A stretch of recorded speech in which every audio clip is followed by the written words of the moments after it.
दोस्तों नमस्कार, मैं हूं प्रीतम ऋतु और आप देख रहे हैं नवीनम।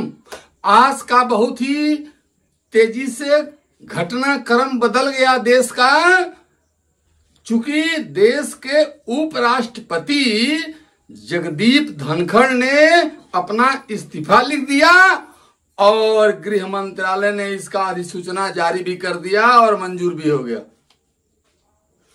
इसका बहुत बड़ी वजह जो आज कांग्रेस या अन्य विपक्षी दल रो रहे हैं, जो मातम मना रहे हैं, ये उनका नाटक है।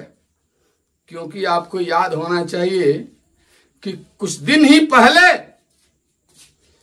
जगदीप धनखड़ उपराष्ट्रपति का मजाक कल्याण बनर्जी ने बनाया था और राहुल गांधी उस मजाक का वीडियो शूट कर रहा था।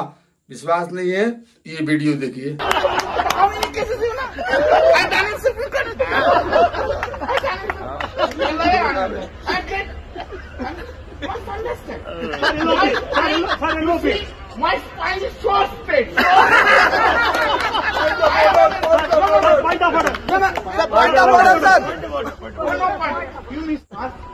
Lok Sabha you must understand that I have been appointed here only to say Narendra Modi. प्यारे दोस्तों, कांग्रेस या अन्य विपक्षी दल ये जगदीप धनखड़ जी का जो इस्तीफा है इस पर मजा ले रहे हैं, इसको मजाक बना रहे हैं। उनके स्वास्थ्य के बारे में जो चिंता करनी थी, उन्होंने हालांकि ये बात कहा था कि मैं 2027 में रिटायर होऊंगा। दुनिया का कोई व्यक्ति ये बात को जानता है कि मैं कब रिटायर हो जाऊंगा? मेरा जीवन कब तक का है? कल के बारे में कोई बता सकता है? राहुल गांधी बता सकता है, सोनिया गांधी बता सकती है, प्रियंका गांधी बता सकती है, जयराम रमेश बता सकता है कि कल क्या होगा उसके साथ? कोई दुनिया का आदमी नहीं बता सकता है कि कल उसके साथ क्या होगा। लेकिन कहा जगदीप धनखड़ ने, उपराष्ट्रपति बहुत बड़ा पद होता है, उन्होंने कहा कि मैं 27 में रिटायर हो जाऊंगा। इसका मजाक उड़ाया विपक्षी दलों ने। आज उन्हीं पर तंज कस रहे हैं। जयराम रमेश हो या फिर राहुल गांधी हो या फिर विपक्ष का कोई भी नेता हो, लेकिन उनको सोचना चाहिए कि इसके अंदर बहुत बड़ी जो इनसाइड स्टोरी छुपी हुई है, उसको तो ना जयराम रमेश जानते हैं, ना ही राहुल गांधी जानते हैं, ना ही सोनिया गांधी जानती है, ना ही एबीसीडी कोई जानता है। जानने वाले दो ही आदमी हैं, जब जगदीप धनखड़ जो खुद उपराष्ट्रपति थे वो जानते हैं, और सत्ता पक्ष जानता है, सत्ता पक्ष के बड़े लीडर जानते हैं कि उनके बीच का क्या केमिस्ट्री थी, उसको कैसे फिजिक्स में बदला गया। ये बात सरकार जानती है, जबकि ये लोग उसका मजाक उड़ा रहे हैं। जगदीप धनखड़ जी का जो इस्तीफा है उस पर इन्होंने जो कुछ भी कहा है, जयराम रमेश से लेकर के विपक्षी नेताओं ने, उसमें से एक नेता अखिलेश यादव विपक्ष का है, उसने सही बोला। मैं सही को सही बोलता हूं और गलत को गलत बोलूंगा। अखिलेश यादव ने सही बोला कि किसी के स्वास्थ्य के साथ भद्दा मजाक नहीं करना चाहिए। क्या गारंटी है?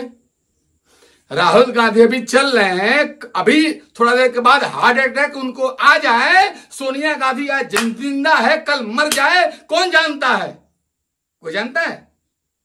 नहीं जानता है। भविष्य के एक एक मिनट का अगला पल क्या होता है, ये दुनिया का कोई व्यक्ति नहीं जानता है। अगर आप जानते बड़े बड़े लोगों का स्टेज पर या परफॉर्मेंस करते हुए ही हार्ट अटैक आ गया, मृत्यु हो गई, इसके बारे में कोई जानता है क्यों ऐसा हुआ? भविष्य के बारे में कोई नहीं जानता है। इसलिए जगदीप धनखड़ या उपराष्ट्रपति महोदय पर मजाक उड़ाना बहुत ही शर्मनाक बात है और बहुत ही दुर्भाग्यपूर्ण है। इसमें कांग्रेस वाले, टीएमसी वाले या फिर राजद वाले, राजद का ये लालू का चोर, लालू चारा चोर का बेटा, जो लालू का बेटा है, वो क्या बोल रहा है कि आज धनखड़ जी को हटा दिया मोदी ने, कल नीतीश कुमार को हटा देगा। विश्वास नहीं है? देखिए इस वीडियो को। हमको लगता है कि जो धनखड़ जी के साथ हुआ वो बिहार चुनाव के बाद जो है माननीय मुख्यमंत्री नीतीश कुमार जी के साथ भी वही काम जो है होगा। जो महाराष्ट्र में हुआ सिंधे जी के साथ, वही काम जो है नीतीश कुमार जी के साथ होगा, क्योंकि अमित शाह जी ने स्पष्ट कर दिया है कि चुनाव तक। दोस्तों, सारे दल इकट्ठा होकर भी, दुनिया का सारे दलों से मिलकर भी, भारत विरोधियों से मिलकर भी मोदी का कोई कुछ नहीं कर सकता है। ये मैं गारंटी के साथ बोल रहा हूं। कारण है कि मोदी मतलब सत्य, मोदी मतलब सत्य काम, मोदी मतलब ईमानदारी, मोदी मतलब हर किसी को समान रूप से देखना, मोदी का अर्थ होता है। और ये चीज ना राहुल गांधी के पास है और न वो जानते हैं और न ही उनके पास ऐसी कोई बात है। कितना नीचा गिरा हुआ इंसान है राहुल गांधी, जो कह रहा है कि संसद में मुझे बोलने नहीं दिया जाता है, विपक्ष को बोलने नहीं दिया जाता है, जबकि असली बात यह है कि संसद का सत्र चालू होते ही विपक्ष हंगामा करता है और प्रश्नकाल भी होने नहीं देता है। राहुल गांधी का जवाब सुनिए, भाषा सुनिए। मिनिस्टर को बोलने देते हैं, उनके लोगों को बोलने देते हैं, मगर अगर विपक्ष का कोई कुछ कहना चाहता है तो अलाउड नहीं है। मैं लीडर ऑफ अपोजिशन है, मैं लीडर ऑफ अपोजिशन हूँ, मेरा हक है, तो मुझे तो कभी बोलने ही नहीं देते हैं। तो ये एक नया अप्रोच है। दोस्तों, आप समझ सकते हैं कि कितना गिरा हुआ विपक्ष है। आजादी के बाद इतना घटिया विपक्ष किसी भी सरकार को नहीं मिला जितना घटिया आज का विपक्ष है, और जिसका सूत्रधार राहुल गांधी उर्फ पप्पू उर्फ इटली बाई का बेटा उर्फ फिरोज खान का पोता उर्फ कई धर्मों के मिक्सर से बना हुआ यह व्यक्ति इतना नीचे गिर गया है कि जो भारत के लोकतंत्र को नीचा दिखाना चाहता है और भारत को नीचा दिखाना चाहता है, ऐसे व्यक्ति का बहिष्कार ही नहीं, इसको देश में रहने नहीं देना चाहिए, इसको देश निकाल देना चाहिए। और अगर हमारे जैसा व्यक्ति सत्ता में आ जाए तो सबसे पहला काम करूंगा, प्रियंका गांधी, राहुल गांधी और सोनिया गांधी तीनों देश से बाहर 24 घंटे के अंदर निकल जाओ, ऐसा मैं आदेश दूंगा अगर मैं सत्ता में हो जाऊंगा तब। खैर दोस्तों, आज की बात यहीं तक, मिलते हैं अगले एपिसोड में, तब तक के लिए नमस्कार।